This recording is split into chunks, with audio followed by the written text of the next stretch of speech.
स्वागत है बच्चों आप सभी का आज की इस वीडियो में। और आज की ये वीडियो क्लास 12th का आपका हिंदी इलेक्टिव यानी कि हिंदी ऐच्छिक का जो सब्जेक्ट है बच्चों, इसके लिए एक मोस्ट इंपॉर्टेंट वीडियो होने वाली है। क्योंकि आज की इस वीडियो में हम एक और most important sample question paper को लेके आए हैं, जिसे इस वीडियो में पूरा का पूरा एक ही बार में बहुत अच्छी तरीके से सॉल्व करके समझेंगे। ठीक है बच्चों, बेसिकली आपका हिंदी इलेक्टिव का जो एग्जाम होने वाला है, इसके लिए हम अपना सैंपल क्वेश्चन पेपर नंबर जो दूसरा था इसको डिस्कस कर रहे थे, जिसका हमने पार्ट 1 ऑलरेडी बना दिया था। ये हमारा पार्ट 2 का वीडियो है और इस वीडियो में आपका ये सैंपल पेपर पूरा कंप्लीट हो जाएगा। ठीक है, अब एक चीज ध्यान से सुनिए, इस वीडियो से, इस सैंपल पेपर से आपकी 2 एग्जाम की तैयारी एक साथ में हो जाएगी। सबसे पहले तो कल यानी कि 19 दिसंबर को आपका हिंदी का प्री बोर्ड का एग्जाम होने वाला है। ठीक है, कल आपका हिंदी का प्री बोर्ड का पेपर है, तो उसके लिए ये सैंपल पेपर बहुत ज्यादा इंपॉर्टेंट है। और साथ ही आपके 19 फरवरी 2024 को सीबीएसई का बोर्ड का एग्जाम भी होने वाला है। ठीक है, देखिए कोइंसिडेंस, 19 दिसंबर 19 फरवरी 2 महीने का पूरा टाइम। तो ये जो पेपर है ये आपके प्री बोर्ड बोर्ड एग्जाम दोनों के लिए इंपॉर्टेंट है, क्योंकि इसके अंदर, इस सैंपल पेपर के अंदर हम जो भी क्वेश्चन अभी डिस्कस करेंगे, जो भी हम समझेंगे, ये मोस्ट इंपॉर्टेंट क्वेश्चन है बच्चों, सिलेक्टेड क्वेश्चन है, जिसके आपके पेपर में आने के बहुत ज्यादा चांसेस है। इवन कुछ क्वेश्चन तो आपको डिट्टो भी रिपीट होने को देखने को मिलने वाले हैं, क्योंकि हम पिछले 10 साल के पेपरों से क्वेश्चन छांट के आपके लिए लेके आए। ठीक है बच्चों, बस एक ही रिक्वेस्ट होती है हमेशा, कौन सी सर जी? वीडियो को कंप्लीटली एंड तक जरूर देख लेना, हर एक क्वेश्चन को बहुत अच्छी तरह से समझने के लिए। ओके, चलिए सबसे पहले पेपर के पैटर्न की बात करते हैं। सर जी कहोगे अब आपकी हमें तो पता है, लेकिन कुछ बच्चे होते हैं जो नए नए आए होते हैं, ठीक है, पहली बार वीडियो पे क्लिक करते हैं, पहली बार सैंपल पेपर देख रहे होते हैं, उनके लिए बता दें, पेपर 3 घंटे का होगा और ये आपका 80 नंबर का आएगा। पेपर के अंदर आपके 2 खंड होंगे। खंड आ जिसमें आपके वास्तुपरक यानी कि बहुविकल्पीय प्रश्न होंगे। खंड बा जिसके अंदर वास्तुनिष्ठ यानी कि वर्णात्मक प्रश्न। पेपर के अंदर दोनों खंडों में कुल मिला के आपसे 14 प्रश्न पूछे जाएंगे। ठीक है, जिसमें से खंड आ के अंदर आपके 40 होंगे वास्तुपरक प्रश्न, यानी कि 40 आपके एमसीक्यू होंगे। ठीक है, और इसमें नंबर ऑफ क्वेश्चन आपके ऐड हो जाएंगे 6। ठीक है, गद्यांश, पद्यांश, अव्यक्तीय माध्यम, काव्यांश, फिर गद्यांश, फिर अंतराल किताब, इस तरीके से 6 क्वेश्चन होंगे।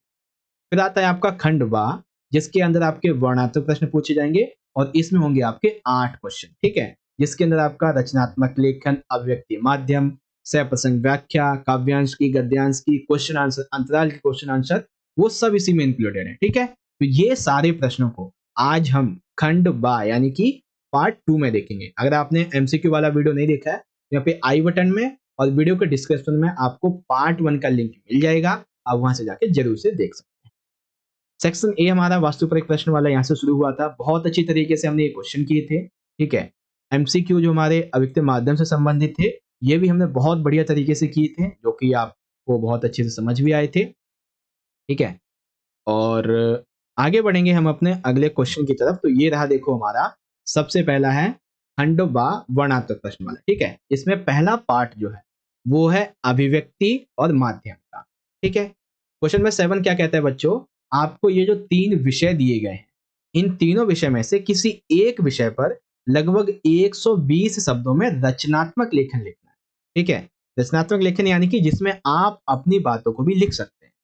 तो मैंने यहाँ पे पॉइंट लिया है बच्चों, परीक्षा का दिन। ठीक है, पहले मैंने आपको बताया था परीक्षा का महत्व, और इसमें परीक्षा का दिन। मनुष्य का जीवन एक परीक्षा ही तो है। जन्म से लेकर मृत्यु तक मनुष्य न जाने कितनी परीक्षाओं से गुजरता है, जिसमें एक परीक्षा होती है पेपर की भी।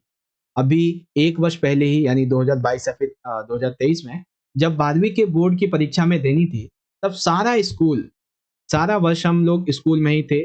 घर में भी हमारे माता पिता हमें बोर्ड की परीक्षा के नाम से डराया करते थे। ठीक है, हमारे भाई बहन बड़े जो होते हैं वो भी हमें डराते हैं।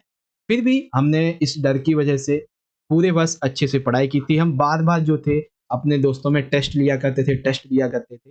और जिस दिन हमारा परीक्षा का दिन था, उस रात मुझे बिल्कुल भी नींद नहीं, आपको भी नहीं आती। पहला प्रश्न हमारा हिंदी का ही था, प्रश्न पत्र यानी कि एग्जाम हमारा हिंदी का ही था। जैसे आपका 2024 में बोर्ड है, तो पहला आपका हिंदी का ही है। ठीक है, जिसमें मेरी अच्छी पकड़ नहीं थी। बच्चों को लगता है कि हिंदी आसान है, लेकिन एक्चुअल में नहीं है।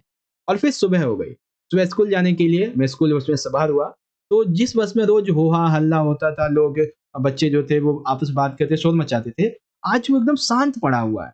ठीक है, बच्चे जो हैं वो रटने में लगे हुए हैं, पाठ को पढ़ रहे हैं, मन ही मन में पढ़ रहे हैं। लेकिन जैसे मैंने पढ़ना शुरू किया तो मैं तो भूल ही गया एकदम से। फिर पहुंचते हैं एग्जाम हॉल में, हमें प्रश्न पत्र मिला। प्रश्न पत्र देखने में तो आसान लगा और फिर सही समय पे हमारा प्रश्न पत्र पूरा सॉल्व भी हो गया।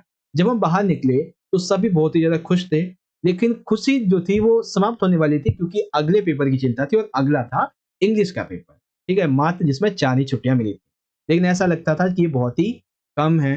वह पेपर भी बीता, फिर चिंता समाप्त हुई, धीरे धीरे करके सारे पेपर बीतते चले गए। और इस प्रकार से इन पेपरों के दौरान ना हमें भूख लगती, ना खेलने की इच्छा होती, ना हम गेम खेलते, पबजी फ्री फायर हम कुछ भी नहीं खेल पाते थे। दिन बड़े जो तनाव भरे थे ऐसे रहते थे। ठीक है, तो ये एक परीक्षा का दिन था।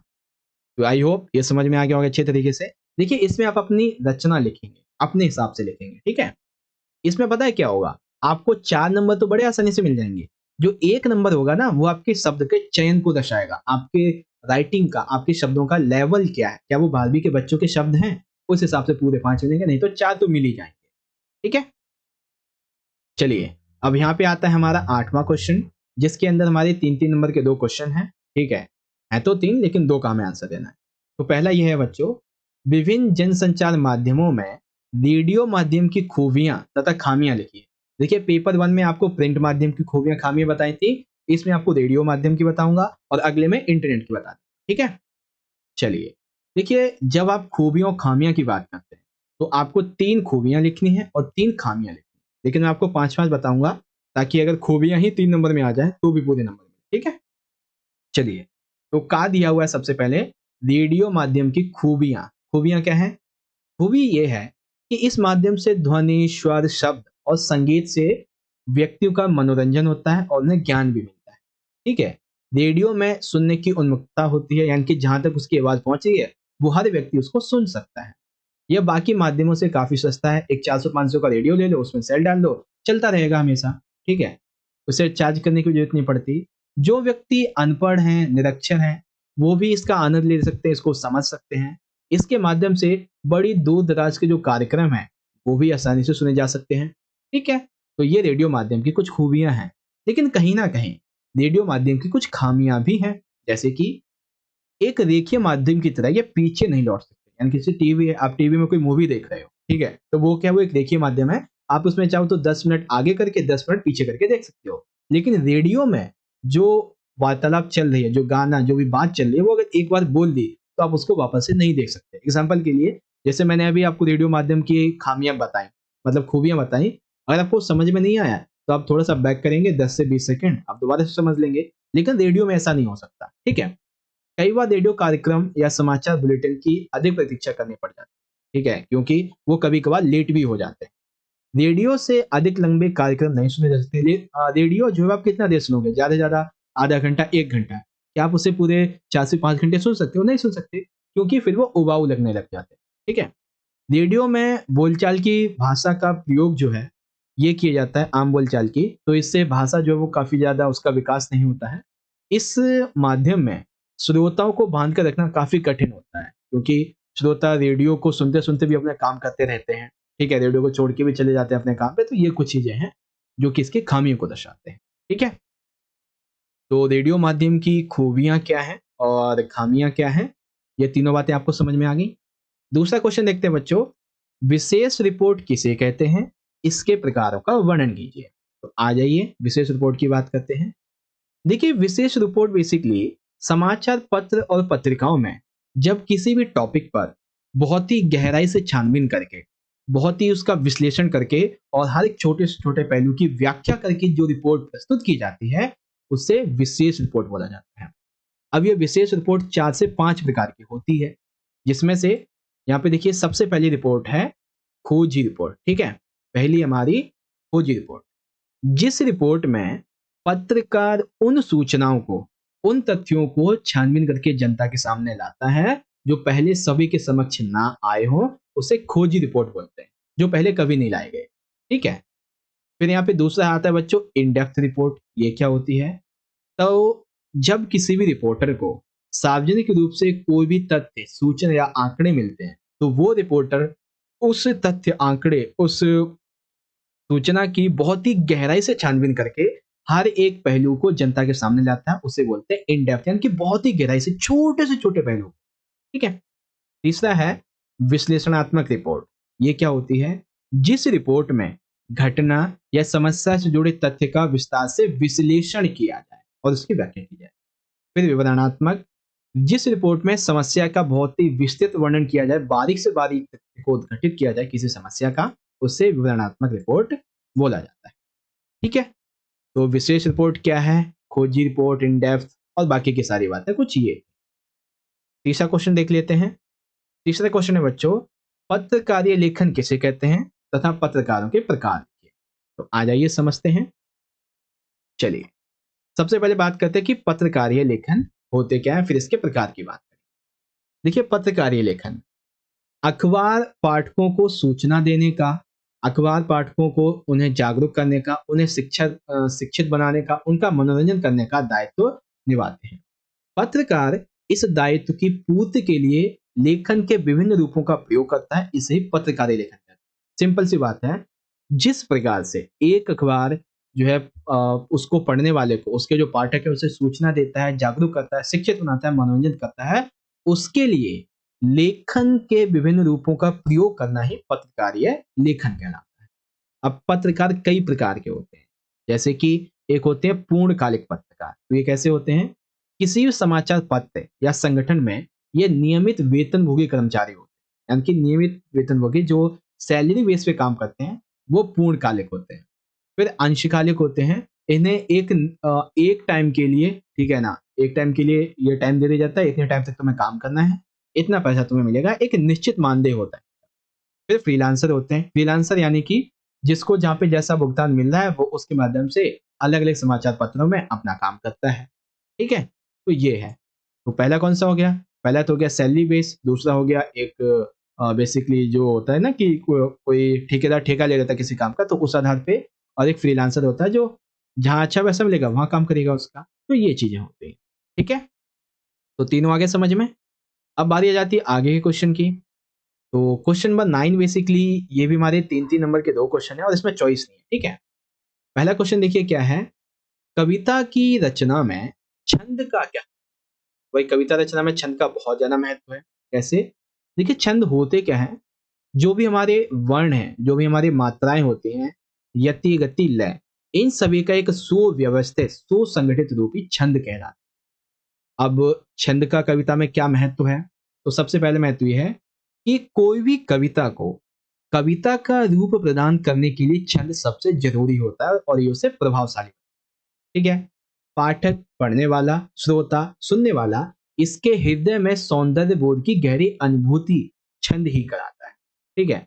तीसरा, सरलता से कंठस्थ तथा गायन कविता को किया जा सकता है छंद के माध्यम से।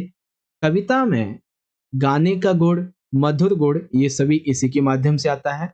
कविता को संगीत गाने योग्य बनाना छंद के माध्यम से होता है। ठीक है। तो ये छंद की इंपॉर्टेंस होती है कविता लेखन में। ओके। दूसरा क्वेश्चन, कहानी लेखन में कथानक कौन होता है? इसके योगदान को स्पष्ट कीजिए। आइए समझते हैं। सबसे पहले कहानी लेखन में हम कथानक की बात करते हैं। तो कहानी का केंद्र बिंदु कथानक होता है। ठीक है। एमसीक्यू आ जाएगा। कहानी का केंद्र बिंदु कथानक होता है, जिसमें प्रारंभ से लेकर अंत तक कहानी की सभी घटनाओं को, सभी पात्रों का उल्लेख होता है। कथानक को कहानी का प्रारंभिक नक्शा भी माना जा सकता है। ठीक है। तो ये नक्शा वाला शब्द भी आ सकता है। ओके। कथानक के बारे में बातें समझ गई। फिर आते हैं कहानी के कथानक की बात। तो कहानी का कथानक आमतौर पर कहानीकार के मन में, यानी कि कहानी को कहने वाले जो है उसके मन में किसी भी घटना की, किसी भी जानकारी की या फिर किसी भी अनुभव का, किसी भी कल्पना के कारण आता है। ठीक है। उसके बाद कहानीकार कल्पना का विकास करते हुए एक परिवेश, यानी कि एक वातावरण, एक पात्र का, एक समस्या को आकार देता है और उसे अपने कल्पना के द्वारा उसका एक ढांचा तैयार करता है। ठीक है। जो कोरी कल्पना ना होकर संभावित होती है, ये लेखक के उद्देश्य से मेल खाता है। कथानक में प्रारंभ, मध्य और अंत, ये कथानक को पूरा करते हैं। ठीक है। तो कथानक के बारे में ये बातें रही। अब एक क्वेश्चन जो थोड़ा सा अलग है, ठीक है, ये आपको यहाँ पे मैं बताता हूँ। एक एक्स्ट्रा क्वेश्चन लिया है मैंने। क्वेश्चन ये है, नाटक की रचना में विभिन्न तत्वों का महत्वपूर्ण योगदान है जो कि निम्नलिखित है। ठीक है, तो आपको नाटक की रचना के महत्वपूर्ण तत्व बताने हैं। तो सबसे पहला है कथानक यानी कि कथा वस्तु।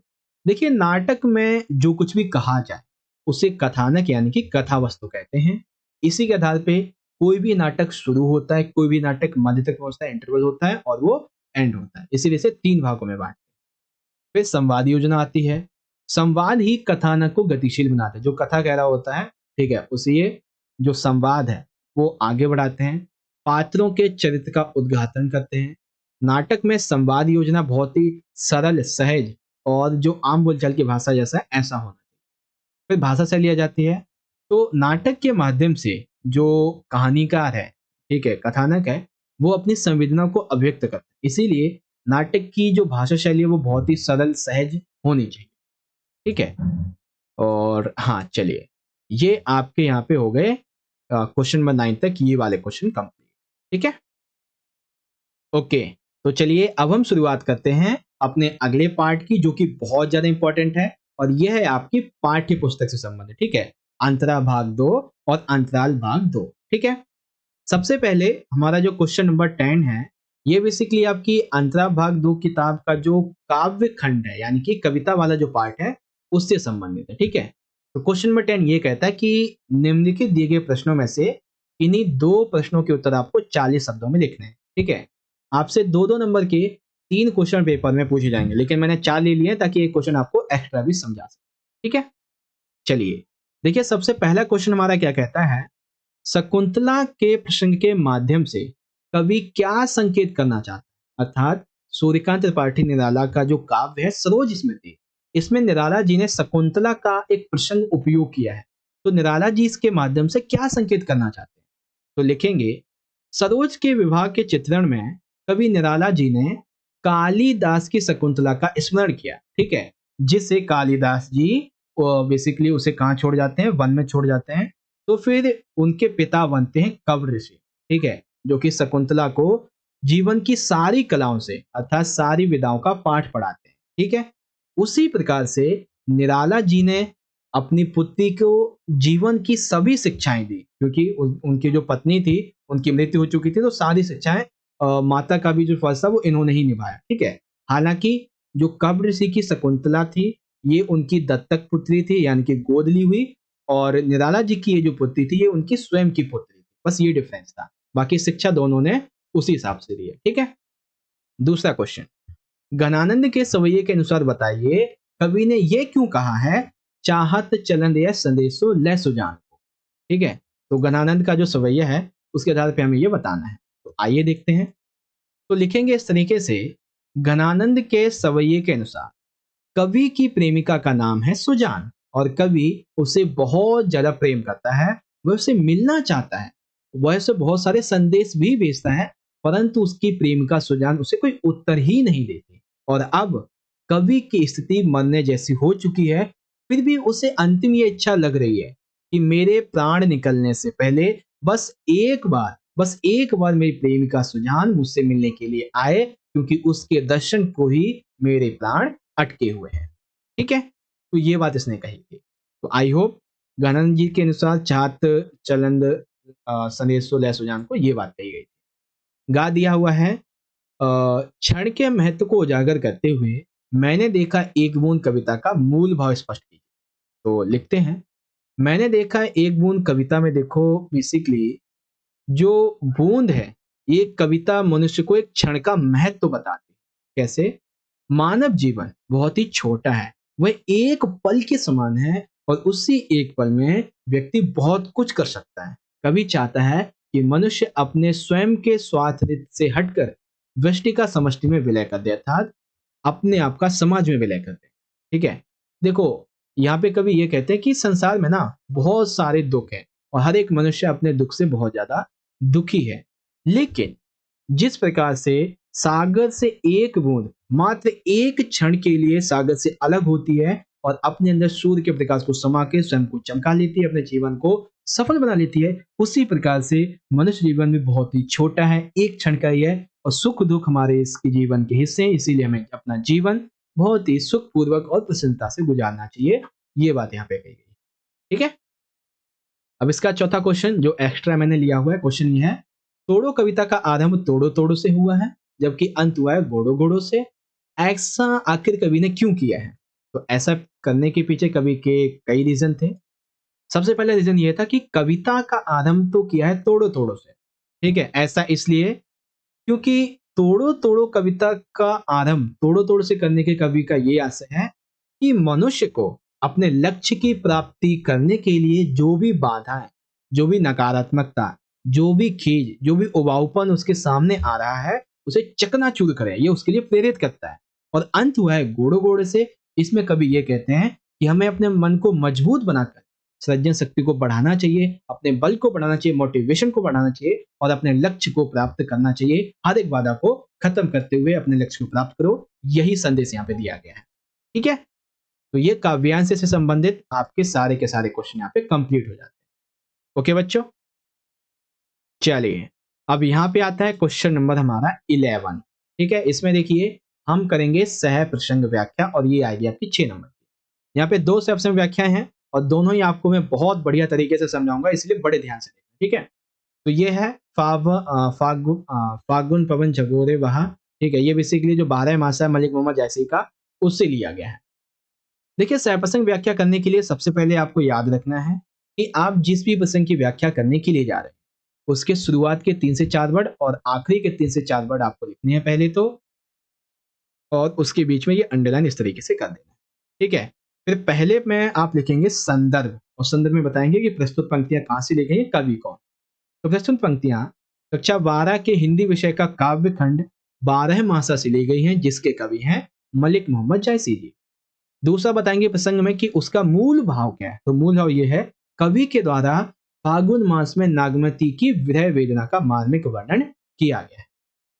फिर तीसरे में बताएंगे इसकी व्याख्या। तो नागमती अपनी वेदना का वर्णन करते हुए कहती है कि फागुन के महीने में जो हवाएं हैं वो बहुत ज्यादा ठंडी और तेजी से चल रही होती हैं और सर्दी 4 गुना बढ़ जाती है। और वो तो ऑलरेडी वियोग में जल ही रही थी, वह वियोग के कारण ऑलरेडी कमजोर हो ही चुकी थी और अब वह पीली भी पड़ गई है, जिससे इस माह के महीने में तेज हवाएं उससे ये सहन नहीं हो पा रही। पेड़ों से पुराने पत्ते घिर गए हैं, डाक के वन के पत्ते रहित हो गए हैं। वहीं दूसरी ओर पेड़ों पर नई कोपलें फूट रही हैं, नए पत्ते आ रहे हैं, नए फूल आ रहे हैं। चारों ओर वनस्पति में लोग वनस्पति और जो लोग हैं वो उल्लास से भर चुका है। सब इस महीने में आनंद के साथ में चाचरी यानी कि जो गाने वगैरह होते हैं, नृत्य होता है वो कर रहे हैं। लेकिन इन सभी खुशियों के बावजूद नागमती को ये सब बहुत कष्ट दे रहा है क्योंकि उसके पति उसके साथ नहीं है, वो कहीं चले गए, परदेश चले गए। ठीक है, वह कहती है कि मैं किसके साथ होली खेलूं। वह कहती है कि यदि उसके प्रिय को उसके विरह में इस प्रकार जलना अच्छा लगता है तो वो उसकी खुशी के लिए जल भी सकती है, कोई शिकायत नहीं करेगी, वह मर भी जाएगी इसी विरह में। बस उसकी एक अंतिम इच्छा ये है कि मरने से पहले एक बार वो अपने पति के चरणों को स्पर्श करना। ठीक है, तो ये हुई इसकी विशेषता जो कि आपको यहाँ पे पता चला, मतलब व्याख्या हो गई। फिर आप बताएंगे बच्चों काव्यगत विशेषताएं। ठीक है, क्या बताएंगे, काव्यगत विशेषताएं। नागमती की यहाँ पे विरह वेदना का वर्णन किया गया है। भाषा ठेठ और अवधि है, छंद दोहा चौपाई है, रस श्रृंगार का वियोग रस है, अलंकार उपमा रूपक अनुप्रास है, प्रकृति का सजीव चित्रण है। ये कुछ बात है। ठीक है, अब इसमें दूसरी हमारी सबसे व्याख्या थी बच्चों, ये जो देवसेना का गीत है उससे लिया गया। चढ़कर मेरे जीवन रथ पर प्रलय चल रहा अपने पथ पर, मैंने निज दुर्बल पर बल पर उससे हारी होड़ लगाई, लौटा लो अपनी थाती मेरी करुणा हा हा खाती, विष्णु सम ले गाए मुझसे इससे मन की लाज गवाई। तो फिर से वही करेंगे हम, शुरू के 3 से 4 वर्ड, फिर डैश डैश डैश और आखिरी के। फिर प्रसंग में बता देंगे उपरोक्त पंक्तियां कक्षा 12 के हिंदी विषय की किताब अंतरा का जो काव्य है देवसेना का गीत इससे अवतरित है और कवि हैं जयशंकर प्रसाद। संदर्भ, उपरोक्त पंक्तियों में देवसेना अपने अंतिम क्षणों में पुकार लगाती है कि अब मैं इस प्रेम रूपी संसार से थक गई हूं, अब यह मुझसे नहीं समझेगा। फिर कर देंगे इसकी व्याख्या। तो व्याख्या में लिखा हुआ है, मेरे जीवन रूपी रथ पर चढ़कर विनाश, मुसीबतें, निराशा हमेशा मेरे साथ चलते रहे, अर्थात मैंने जीवन भर दुखों को ही झेला है, मैंने उनसे लगातार होड़ लगाई, मैंने उनसे संघर्ष किया, निरंतर आगे बढ़ती रही, लेकिन अब जीवन के अंतिम क्षणों में मैं थक चुकी हूँ। वह स्कंदगुप्त कहती है कि हे राजन, अब मेरे हृदय की करुणा रागिनी हाँ हाँ करके ये कह रही है, अर्थात मैं बहुत ज्यादा दुखी हो रही हूँ। आपका जो भी अधिकार जब मैं प्रेम करती थी वो मुझ पे था, आप उसे लौटा लो, क्योंकि मेरा मन बहुत ही ज्यादा व्यथित, चिंतित, दुखी है। अतः वह संसार को संबोधित करते हुए कहती है कि हे संसार, इस प्रेम को वापस ले लो। अब इसे संभालना मेरे बस की बात नहीं, और मैं मन ही मन लज्जित। फिर काव्यगत विशेषताएं आ जाती हैं। चित्रण है देवसेना की विरह तथा हतोत्साहित मनस्थिति का। भाषा सरल और विषय अनुकूल है। सरस तत्सम प्रधान खड़ी बोली है। अलंकारों का उपयोग है। रस करुणा है। कविता में लयमकता है। छंद मुक्त कविता है। ये कुछ बातें, ठीक है। तो ये कॉन्सेप्ट था जो कि आपको यहाँ पे बहुत अच्छी तरीके से समझ में आ गया होगा। ठीक है बच्चों, तो देखो मैंने आपको दो सह व्याख्याएं बहुत अच्छे तरीके से बता दी। पिछली वीडियो में आपको मैंने दो बताई थी। ओके, चलिए अब यहाँ पे आता है हमारा 12वां क्वेश्चन, जो कि अंतरा भाग 2 का आपका जो चैप्टर वाला पार्ट है, यानी कि जो गद्य खंड है उससे संबंधित, ठीक है।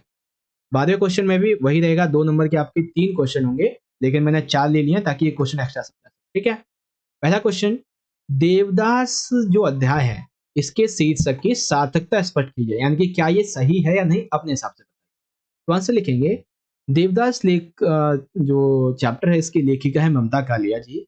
तो लेखिका ने कहानी का शीर्षक दूसरा देवदास सोच समझ कर रखा है, क्योंकि यह कहानी के मूल कथ्य को स्पष्ट करने में, कहानी की जो मूल कथा है, मूल भाव है, उसको स्पष्ट करता है। कैसे? शरत चंद्र की रचना देवदास में जो नायक था, ये देवदास पारो पर अपना प्रेम लुटाता है और अंत में यह प्रेम एक निश्चित रूप में जीवित रहता है। उसी प्रकार संभव भी पारो को प्राप्त करने के लिए बहुत बेचैन है। देवदास और पारो निश्चल प्रेम के प्रतीक हैं। इसी प्रकार से संभव के लिए लेखिका ने दूसरा देवदास शीर्षक लिखा है। तो ये बात बिल्कुल सही है कि इसका शीर्षक बिल्कुल सही है, ठीक है। दूसरा क्वेश्चन, रोगी बालक के प्रति गांधी जी का व्यवहार उनके व्यक्तित्व की किस खूबी को दर्शाता है? तो आइए देखते हैं। देखिए, गांधी जी बहुत ही दयालु और बहुत ही हृदय वाले व्यक्ति थे। रोगियों की सेवा करना वो अपना परम धर्म समझते थे। जब बालक के पेट में दर्द असहनीय हो रहा था तो वो कह रहा था कि मुझे सिर्फ बापू को बुला दीजिए, मुझे बस उससे मिलना है, उनसे बात करनी है। बापू के स्नेह और सेवा से वह ठीक हो गया। गांधी जी रोगियों की मनःस्थिति को भांपकर उनसे प्रेम का व्यवहार करते थे, जिससे कि रोगी जो थे वो जिनके पास मतलब ऐसे रोगी जिनके पास डॉक्टर या अन्य लोग जाने से कतराते थे, गांधी जी उनके पास जाते थे, जैसे कि तपेदिक का रोगी, ठीक है। तो ऐसे रोगियों के पास में गांधी जी स्वयं जाते थे, स्वयं देखभाल करते थे, उन्हें ठीक भी करते थे। इन उदाहरणों से गांधी जी के उच्च व्यक्तित्व का परिचय हमें मिलता है, ठीक है।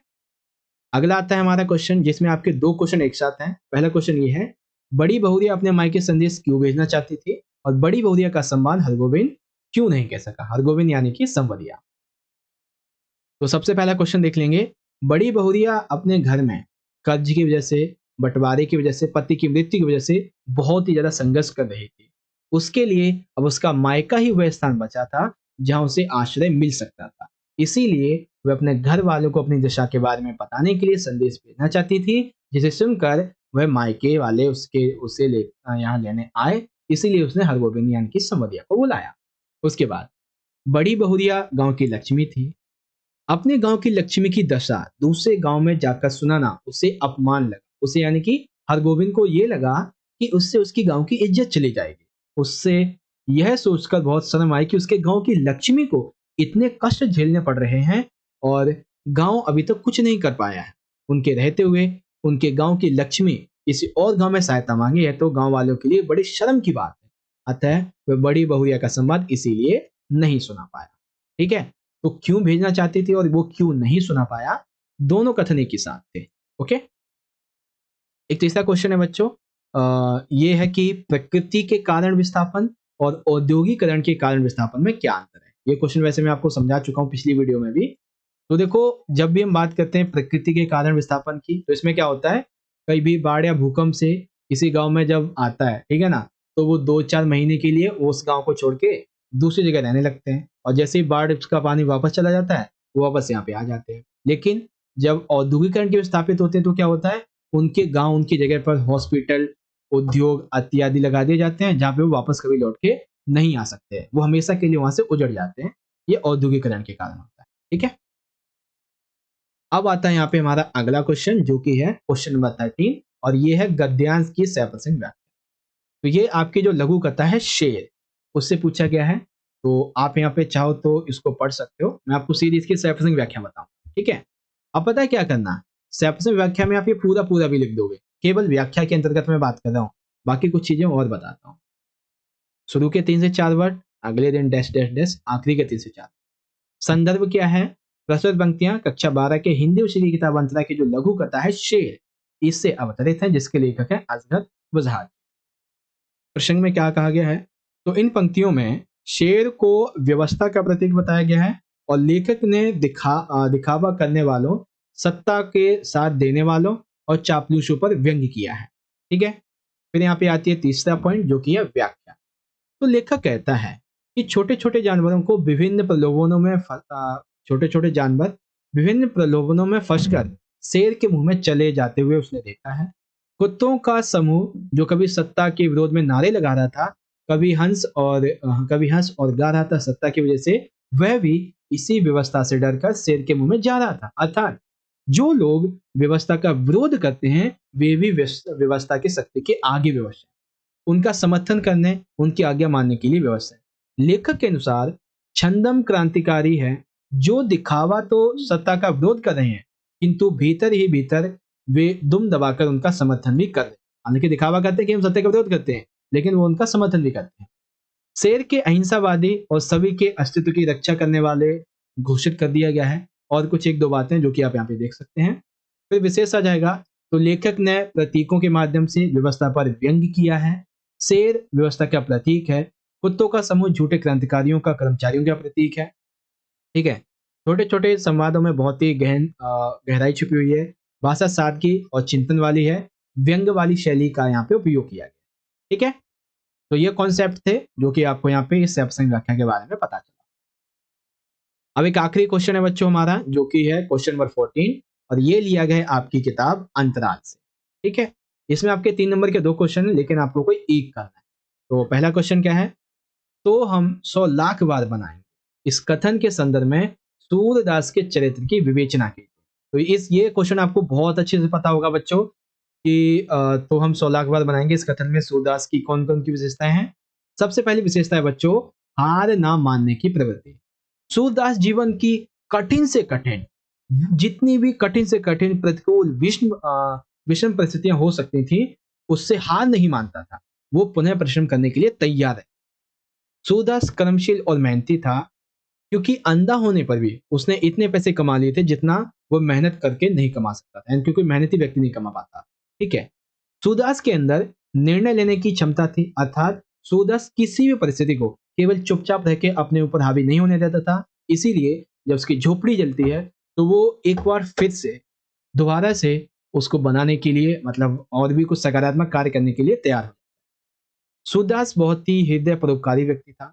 सूरदास कोमल हृदय वाला बहुत ही अच्छा व्यक्ति था, जिसने ये जानते हुए कि भैरव जो है उससे इसका वैर हो सकता है, उसने सौभाग्य को फिर भी शरण। ठीक है, उसके बाद आशावादी दृष्टिकोण। तो जब झोपड़ी जल गई होती है, वो साइड में बैठा होता है, तो मिठुआ की खेल की बात को सुनकर सूरदास के मन में भविष्य के प्रति एक नई आशा जागृत हो जाती है और वह अतीत को भूलकर भविष्य को सुधारने में लग जाता है। ये बात है। ठीक है, अगला क्वेश्चन है कि अपना मालवा खाऊजाड़ू सभ्यता पाठ में लेखक के द्वारा मालवा प्रदेश में होने वाली वर्षा की टिप्पणी कीजिए। ठीक है, तो मालवा प्रदेश में होने वाली वर्षा की टिप्पणी आ जाइए करते हैं। तो लिखेंगे कि लेखक ने इस पाठ में मालवा प्रदेश के मौसम, ऋतु, नदियों, वहां के जनजीवन, संस्कृति आदि का वर्णन किया है। मालवा में जब अत्यधिक वर्षा होती है तो जनजीवन पर इसका बहुत ज्यादा प्रभाव पड़ता है। यातायात के साधन ठप हो जाते हैं, लोगों को आने जाने में बहुत ज्यादा कठिनाई होती है। बारिश होने के कारण गेहूं और चने की फसल अच्छी होती है, लेकिन सोयाबीन की फसल खराब हो जाती है। ठीक है, नदियां जो होती हैं इनमें बाढ़ आ जाती है, पानी लोगों के घरों में, दुकानों में पहुंच जाता है। लेखक के अनुसार मालवा में अधिक उद्योग लगाने की वजह से वर्षा ऋतु पर भी इसका प्रभाव पड़ता है। मालवा में औसतन वर्षा कम हो गई है। ये कुछ बात। ठीक है, अब एक अगला क्वेश्चन है जो कि अलग से लिया है मैंने। हम जिससे आज औद्योगिकरण की सभ्यता समझ रहे हैं, वो वास्तव में एक उजाड़ की अपसभ्यता है। स्पष्ट कीजिए कैसे? तो आधुनिक औद्योगिक विकास ने हमें प्रकृति से बहुत ज्यादा काट दिया है। हमारे नदी नाले सूख गए हैं, पर्यावरण प्रदूषित हो रहा है, गैसों के द्वारा तापमान बढ़ने की वजह से समुद्रों का पानी गर्म हो रहा है, धरती के ध्रुवों पर जमी बर्फ पिघल रही है, मौसम का चक्र बिगड़ रहा है, लद्दाख में बर्फ की जगह पानी गिर रहा है, ठीक है, बाड़मेर गांव में बाढ़ डूब गए हैं। यही कारण कि मालवा में अब डगडग रोटी पग पग नीर नहीं मिलता। तो आपसे एक क्वेश्चन आ सकता है कि मालवा में डगडग रोटी पग पग नीर नहीं मिलता, ऐसा क्यों है? तो ये आपको बातें बतानी है, ठीक है। तो ये कॉन्सेप्ट था आपका। और इससे पिछली वीडियो में भी मैंने आपको बहुत सारे क्वेश्चन समझाए थे, काफी अच्छे अच्छे इंपॉर्टेंट क्वेश्चन थे, ठीक है। अब जैसे यही वाला क्वेश्चन ले लेते हैं, आप 3 क्वेश्चन थे, ठीक है। ये क्वेश्चन थे, आप यहाँ पे देख लेना इसको, वैसे आपको ऑलरेडी मैं समझा चुका हूँ, ओके। चलिए, इस प्रकार से आज की हमारी ये जो वीडियो थी, आज का हमारा ये जो सैंपल पेपर था, वो कंप्लीट हो चुका है, ठीक है। एक सेकेंड, हाँ, यहाँ पे हमारा प्री बोर्ड और बोर्ड एग्जामिनेशन के लिए आपका हिंदी इलेक्टिव का एक सैंपल पेपर कंप्लीट हो चुका है। कल के पेपर के लिए बहुत इंपॉर्टेंट है और आपके बोर्ड के लिए भी। अब बस आपको एक चीज करनी है, अगर आपको ये वीडियो अच्छी लगी हो तो आप एक प्यारा सा लाइक जरूर कर देना बच्चों, क्योंकि आपका एक लाइक हमें बहुत ज्यादा मोटिवेशन देता है और मोटिवेशन को अर्थ से लेके पूरा स्पेस में, यूनिवर्स में भेज देता है, ठीक है ना। तो बहुत मोटिवेशन बढ़ता है आपकी लाइक से, तो लाइक करो फटाफट से और इस वीडियो को अपने सभी क्लासमेट के साथ में ज्यादा से ज्यादा शेयर करो। और आप सभी बच्चे कमेंट करके जरूर बताएं कि आपको ये वीडियो कैसी लगी। बाकी आपको प्री बोर्ड एग्जाम के लिए ऑल द बेस्ट और बोर्ड एग्जामिनेशन के लिए हम नेक्स्ट वीडियो बनाएंगे, ठीक है। मिलते हैं आपसे अगली वीडियो में, तब तक के लिए पढ़ते रहिए, अपना ख्याल रखिएगा। बहुत बहुत धन्यवाद। जय हिंद, जय भारत।